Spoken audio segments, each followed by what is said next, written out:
El viernes otro banco se fue a la quiebra. Ya estamos viendo cómo a la que sube un poco el rendimiento de los bonos empiezan a petar las costuras de algunos bancos, a la vez que seguimos viendo los efectos colaterales al sector cripto de la persecución y censura que están aplicando los reguladores en Estados Unidos. Y conoceremos una lista muy polémica de las redes blockchain que, según Forbes, no sirven para nada.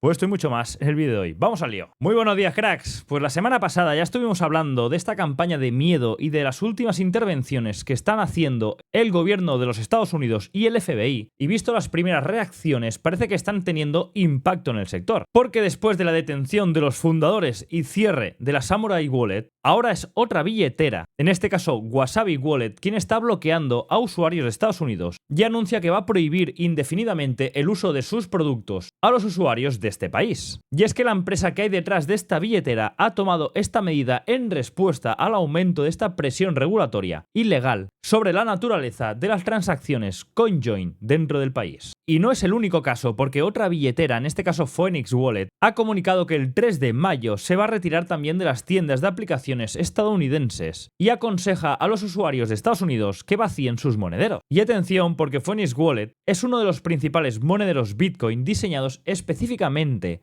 para los pagos de la red Lightning. Y es que todo esto que estamos viendo no son casos puntuales, porque ya a finales de 2023, otra billetera de la red Lightning de Bitcoin, la Wallet of Satoshi, también se retiró de Estados Unidos alegando que abandonaba el país por razones regulatorias. Pero por contra, otras billeteras como Zeus Wallet responden que ellos no se van a ninguna parte y que siguen firmes y seguirán dando servicio en Estados Unidos, por lo que la batalla está servida. Y es que Estados Unidos es curioso porque mientras uno le pegan palos a la innovación, otros hacen todo lo contrario. Y este fin de semana conocíamos cómo el Senado y la Cámara de Representantes del estado de Oklahoma dieron luz verde a un proyecto de ley que garantiza el derecho de los ciudadanos a la autocustodia de Bitcoin, a la minería, a la ejecución de un nodo completo y a la libertad para comprar, vender e intercambiar activos digitales. Y es que se cita que justamente este proyecto se ejecuta sobre todo en respuesta al ataque del gobierno de Estados Unidos contra los fundadores de Samurai Wallet y la incautación de servidores y el bloqueo de su sitio web.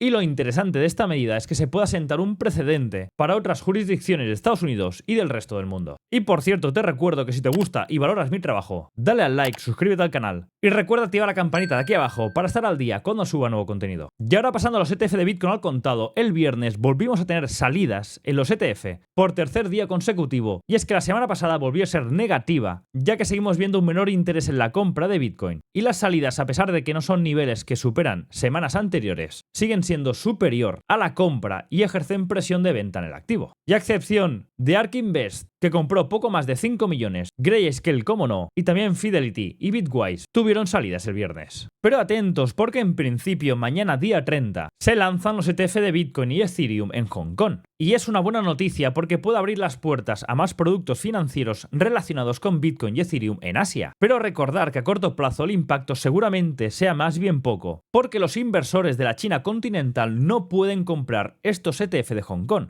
Y el poder de compra que se estima que solo tienen acceso en Hong Kong se prevé más bien poco o un impacto mínimo en el precio de Bitcoin. Pero acordaros que hace unos vídeos atrás, antes de que ocurriera el halving, hablamos de la importancia de ciertos eventos de cara al medio plazo para Bitcoin. Pues uno de ellos era este, y es que empezaríamos a conocer los documentos 13F y 15F, y con ellos saldría a la luz qué empresas han comprado Bitcoin o su ETF durante el primer trimestre. Pues estos documentos ya empiezan a salir, y el viernes conocíamos cómo el banco más antiguo de Estados Unidos, el Bank of New York Mellon, informó que tiene exposición a ETF de Bitcoin en su presentación del documento 13F. Y ahora pasando a Ethereum, el ETF de Ethereum al contado solicitado por Franklin Templeton ha sido incluido en la lista de la DTCC. Y es que esta DTCC es el organismo que se encarga de mantener el registro y la custodia de gran parte de los títulos y valores que se negocian en los Estados Unidos. Y acordaros, cuando ya en su día estábamos pendientes de que se aprobaran los ETF de Bitcoin al contado,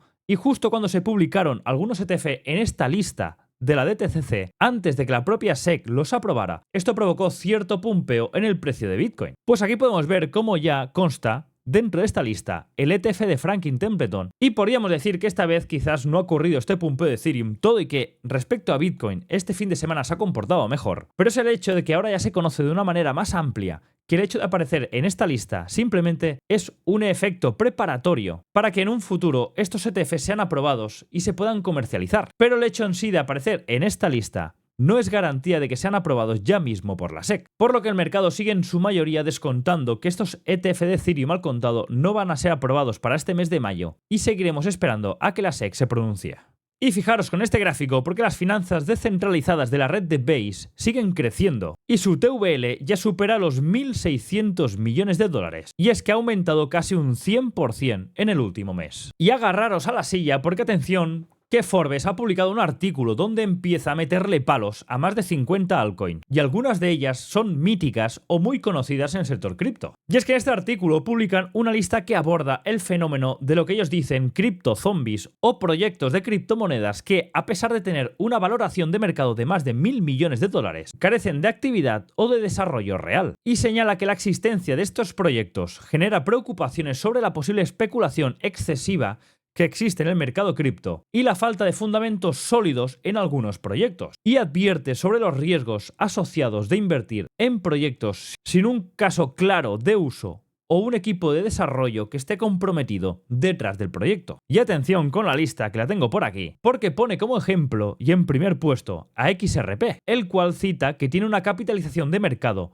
de 36.000 millones y en cambio las tarifas de transacción de la red el año pasado fueron de solo 583.000 dólares. Por eso comenta que es un proyecto muerto dentro de esta lista de los proyectos zombies. Y aparte de XRP, atención, nombra proyectos como ADA, como Cardano, como Bitcoin Cash, como Litecoin, como ICP, Ethereum Classic, Stellar, Caspa, Theta, Phantom, Monero, Algorand, Flow, Multiver, Bitcoin SV, Mina, Tezos, etc. Y la lista continúa, por lo que está metiéndole palos a proyectos realmente bastante míticos o con una comunidad muy grande detrás, por lo que seguramente este artículo y esta lista levante bastante polémica. Ahora pasando a la economía, el viernes conocimos el dato de PCE de Estados Unidos y en este pudimos ver cómo la inflación no afloja, sino que más bien parece que está rebotando, sobre todo mirando esta subyacente a nivel mensual, pero se mantienen cifras de anteriores PCE y parece que aún no son niveles alarmantes, por lo que el dato aparece menos malo de lo que esperaba el mercado y más después del dato del PIB que apareció el miércoles de la semana pasada. Por otro lado, también conocimos el dato de empleo, que este se mantiene fuerte y el consumidor mantiene tanto el gasto personal y de consumo en general. Pero eso sí, atención, porque el porcentaje de ahorro del ciudadano cada vez es menor. Por lo que con todo esto, ahora los swaps de la Fed descuentan con mayor probabilidad que septiembre sea el mes donde veamos esta primera bajada de tipos de interés. Y para la reunión de esta semana, que es el miércoles día 1, solo hay un 2,7% que descuenta una bajada de tipos y prácticamente de un 97% que se va a mantener la pausa en la reunión de este día 1. Pero haciendo un poco de resumen de la fotografía, fijaros qué tan cambiante es todo esto, porque hace solo unos pocos meses nadie dudaba de al menos 3 o 4 recortes de tipos por parte de la Fed para este año. Y ahora se dice que como mucho habrá un recorte porque la inflación no está del todo controlada. Pero según los datos del PIB de Estados Unidos de la semana pasada, vimos una caída de más de la mitad con respecto al trimestre anterior, y pasamos de un PIB de 3,4% a un PIB del 1,6%. Y aunque la inflación sigue arriba, recordar que la Fed por mandato tampoco puede mandar la economía a una recesión. Y estando encima en un año electoral, es posible que si vemos que la economía sigue deteriorándose, la Fed tome medidas, por lo que no descartemos alguna bajada sorpresa o algún ajuste mínimo, más que nada para dar aire a esta economía, que sí que esta parece que está empezando a flojear, mientras que la inflación tampoco es que esté despuntando, pero no está bajando. Porque parece que no todo está to the moon. Y algún banco que otro, sobre todo los regionales, puede que las esté pasando canuta. Y es que el viernes conocimos como otro banco regional colapsaba y es el primer banco que cae este 2024. Y los reguladores tuvieron que intervenir el banco regional de Filadelfia, el First Republic Bancorp, que tiene unos 6.000 millones de dólares en activos y unos 4.000 millones de dólares en depósitos. No es un banco tan grande si lo comparamos con los 100.000 o 200.000 millones de activos que tenían Silicon Valley Bank o el Signature. Por tanto, estamos viendo que sí, ha caído un banco, pero tampoco es muy grande en comparación con estos. Pero vemos que a la mínima que sube el rendimiento empiezan a estallar las cuentas de más de uno. Y anunciaron que este va a ser vendido a otro banco más grande para así poder evitar su quiebra. Por lo que estamos viendo, tal como comentado, que a la mínima que sube los rendimientos de los bonos y también se alarga esta bajada de tipos por parte de la Fed, y a todo esto le sumamos que ya no tenemos el fondo de rescate de los bancos, el BTFP, pues vemos cómo ya ha petado el primer banco. Y es que atención, y este dato sí que no aparece en muchos sitios, la semana pasada, posiblemente afectado por el efecto de los impuestos de Estados Unidos, pero la semana pasada los bancos de Estados Unidos tuvieron la mayor salida de depósitos que no se veía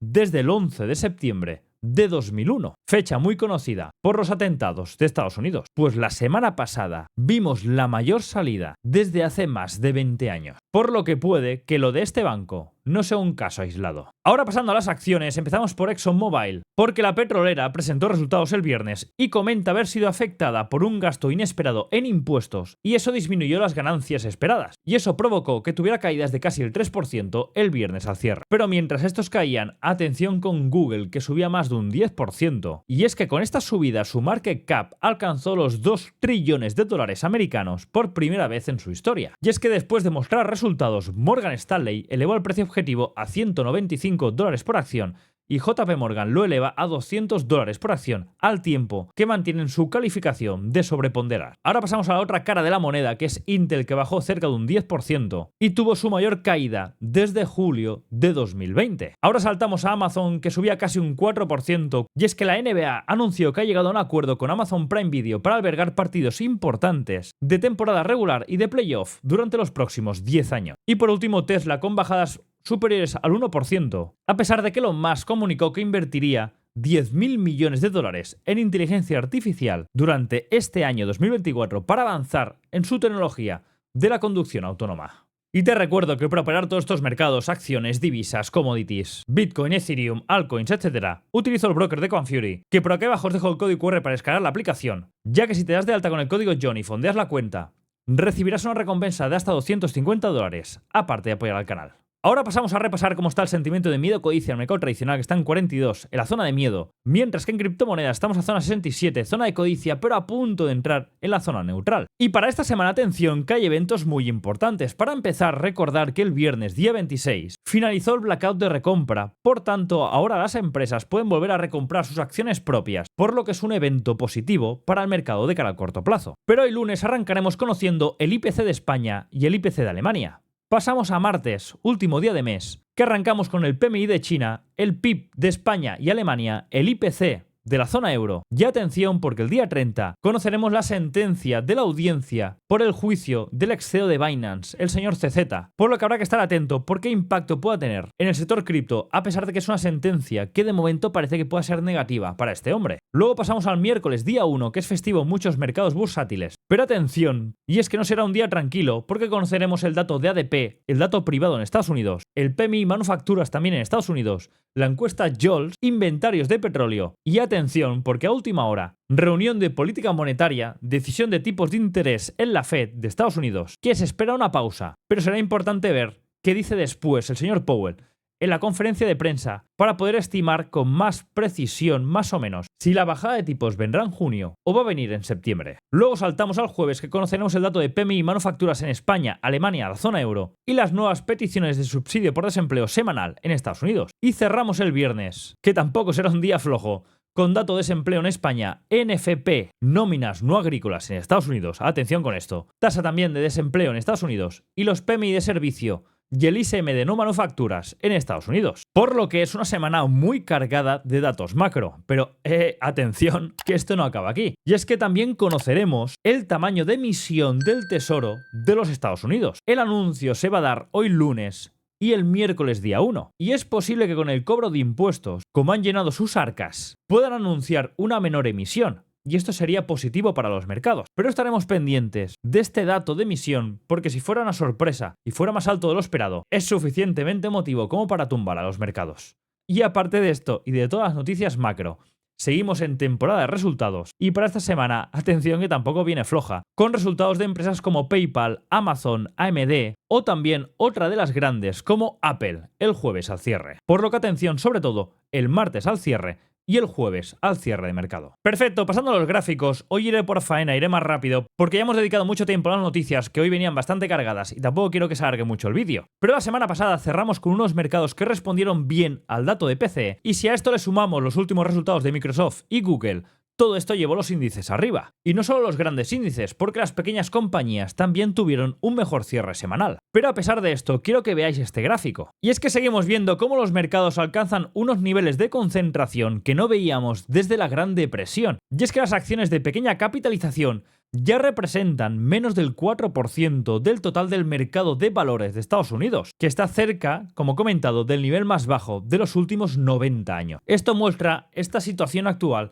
donde pocas empresas cada vez son más grandes y abarcan mucho más parte de estos índices, donde estas pequeñas empresas cada vez tienen menos voto. Y es por eso que estemos viendo que últimamente los índices, sobre todo desde finales de 2023, los grandes tenían otro tipo de respuesta respecto a los índices pequeños, como es el caso del Russell 2000. Pero ahora, mirando a nivel un poco más económico y ver cómo impacta estos datos macro en los mercados, ahora todas las miradas están puestas en ver si este PIB que conocimos el miércoles sigue debilitándose y la inflación en cambio se mantiene estable, porque esto podría llevar a Estados Unidos a entrar en un escenario de esta inflación. Y es que parte de la culpa de este rebote inflacionario lo tiene la propia Fed, al realizar, en mi opinión, dos errores que dieron pie a este repunte. El primero fue tratar a esta inflación como una inflación transitoria. Y es que llevamos varios años y parece que esto de transitorio tiene más bien poco. Y luego, como segundo, se adelantó al anunciar el pivot a finales de 2023. Ya anunciando esto,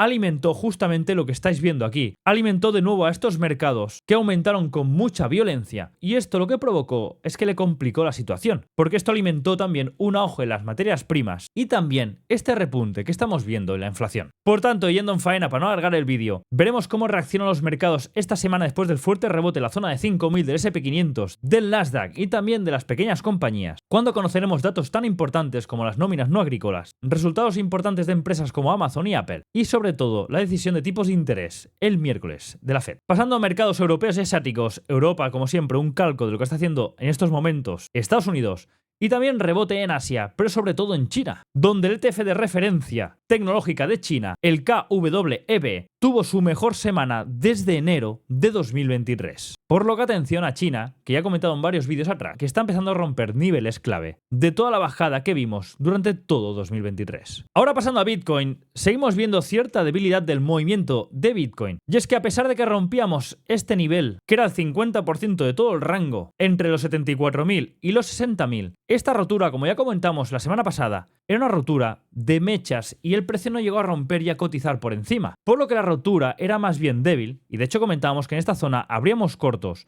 buscando la base de todo este movimiento en la zona de los 62.000, que es donde nos encontramos ahora. Y yo sigo esperando que esta zona funcione como suelo, como soporte, con la intención de venir a buscar la parte alta del rango de los 74.000. A nivel interno, aquí dentro, ya veíamos como jueves-viernes rompíamos la estructura interna, dejábamos liquidez expuesta, y en esta zona de aquí empecé a construir ya la primera posición para atacar la parte alta de los 74.000. Y os comentaba que quizás no veía muy posible venir a visitar la zona de 62.000, y por eso ya empezaba la construcción de la posición en esta zona. Pero durante este fin de semana, y justamente ahora, hace apenas pocas horas, estamos volviendo a visitar esta zona de los 62.000. Atención de perder esta zona, porque ya solo nos queda cerrar esta ineficiencia en la zona de los 61.400. Si esta zona no aguantara la pérdida de los mínimos de 59.000, la probabilidad de que esto suceda aumenta bastante. Por lo que si llegamos a esta zona de 61.400 y no aguantáramos, gestionaré el cierre de este corto, porque es muy posible que podamos venir a visitar la zona de los 52.000, 53.000. Por lo que si perdemos esta zona y no la respetamos, volveré a planificar cortos en busca de este movimiento,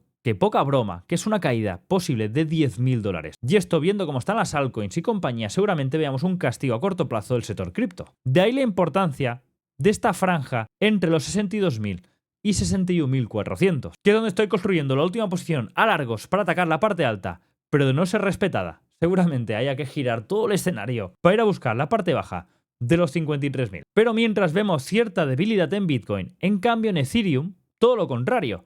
A pesar de que sí que es verdad que a nivel macro perdíamos estructuras importantes cuando perdíamos los 3.100 aquí abajo y empezamos a confirmar que esto realmente estaba bajista, a buscar el primer bloque que ya tocamos en 2.900, a nivel interno sí que estamos rompiendo estructuras y cotizando por encima.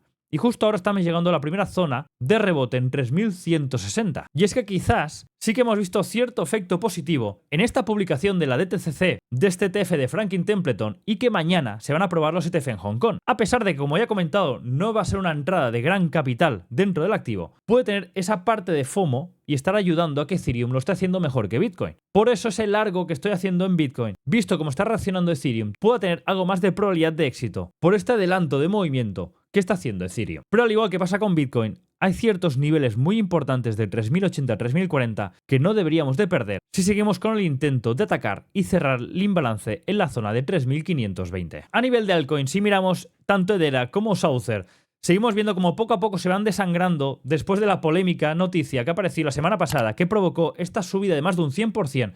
Y de nuevo, esta caída casi a la base del movimiento, que en Saucer ya estamos en la base, y en Hedera no estamos muy lejos de ese inicio del movimiento, por lo que confirmaría la destrucción de toda la noticia, tanto positiva como negativa. Ahora pasando a XRP, atención porque debido a las presiones regulatorias, ya esta eterna batalla entre si XRP es un valor o no, Ripple ha anunciado que va a cambiar su servicio ODL, que es On Demand Liquidity, para clientes de Estados Unidos. Con esto, ahora Ripple usará USDT en lugar de XRP para sus servicios ODL. Y con esto, con esta incorporación de USDT, busca garantizar la continuidad de sus servicios ODL dentro de Estados Unidos y proporcionar con ello una alternativa más estable y aceptable desde el punto de vista regulatorio por los palos que le están cayendo en el país. Por lo que veremos si a corto plazo esto puede tener una reacción negativa en el activo. Y es que estamos viendo cómo no puede acabar de romper toda la parte de 0.54, 0.55, que es la parte que suele funcionar como soporte de resistencia de largo plazo desde hace mucho tiempo en el activo. Y el problema que a nivel gráfico, después de romperla con mucho volumen, está haciendo un pullback. Y es muy posible que podamos tener ese aumento de probabilidades de venir a visitar la parte baja de los 0.40, que es la base de todo este movimiento, y la absorción de liquidez de toda esta parte de 0.40. Ahora pasamos a Injective, que me quito de aquí en medio porque siempre molesto. Vemos cómo llegó al primer punto de construcción de posición en la zona de 16 y absorbió toda esta liquidez que tenía pendiente con una entrada fuerte de momentum en la zona de 35-36. Ahora será importante, si hacemos zoom, que recupere estos niveles rápido, que cierre esta ineficiencia en la zona de 31 y rompa la estructura bajista en 35 para confirmar esta primera colocación de posición en la zona 17-20 y a partir de aquí plantear ataque a la parte de máximos, la zona 52. Pero es importante ver que de momento está en estructura bajista, absorbiendo liquidez antigua y llegando a primera zona de construcción importante de todo el movimiento. Ahora pasando a Netmind, estamos cerca del primer punto clave de construcción de posición en la zona de 5. Y es que esto sigue teniendo una estructura bajista, creando nuevos mínimos, y de momento no hay ninguna señal de giro. Pero para interesados en movimientos de medio a largo plazo en el proyecto, la zona de 5 será la primera zona muy buena para construir posición. Lo mismo para Ordiswap, que a pesar de la debilidad y de estar absorbiendo liquidez y no romper ninguna estructura bajista, se ha acercado a la primera zona de construcción importante, la zona de 0.10. Pero atención, porque sigue mostrando debilidad, quizás porque la incursión de runes le está haciendo daño. Y de perder la zona de 0.10, la siguiente zona de acumulación es la base de 0.060, la base de todo el rango que impulsó a los máximos históricos en la zona de 0.28. Ahora pasando a divisas, el dato del PC del viernes llevó al dólar otra vez a visitar la parte baja, por lo que viendo cómo está dibujando es muy posible que arranquemos una semana manipulando para absorber los mínimos de la semana pasada y los máximos y estos puntos de liquidez pendientes en euro-dólar en la zona de 1.076, por lo que me esperaría una manipulación por arriba y entonces ahí esperar a plantear a ver cómo va esta semana que viene muy cargada de eventos macro y recordar que el miércoles hay tipos de interés y el viernes NFP, dos de los eventos más tochos juntos en la misma semana, por lo que si hay una semana para tomarse unos 10 de descanso es esta. Y por último, commodities, pocas novedades tanto en la plata como en el oro, porque sigo pendiente de ver si se acerca a zonas de 2380 en el oro y 28 en la plata, para proyectar escenario a corto especulativo, o por contra sigue cayendo a la primera zona de acumulación, la zona de 2200 en el oro y la zona de 26-25 en la plata. Y por último, petróleo, sigo esperando a ver si tiene alguna reacción después de tocar el bloque de 81.80, para ver si tiene intención de ir a atacar la parte alta de 89.90 de cara al corto plazo. Perfecto, pues cerramos el vídeo por hoy. Hoy será el día quizás más tranquilo de la semana, ya que hoy lunes apenas tenemos algún dato importante, excepto el IPC de España y Alemania. Pero hay que estar preparado porque esta semana viene muy cargada, tanto de resultados de empresas, como tipos de interés en Estados Unidos, como NFP, como decisiones judiciales en el sector cripto, aparición de ETFs en Asia, y también por en medio tenemos festivos en muchos mercados bursátiles, por lo que será una semana muy movida, muy entretenida. Por tanto, hoy empezaremos a ver cómo arrancamos y a partir de aquí empezar a planificar, a ver cómo encaramos esta semana. Que vaya muy bien el día, cuidado que se nos vemos mañana. Hasta luego.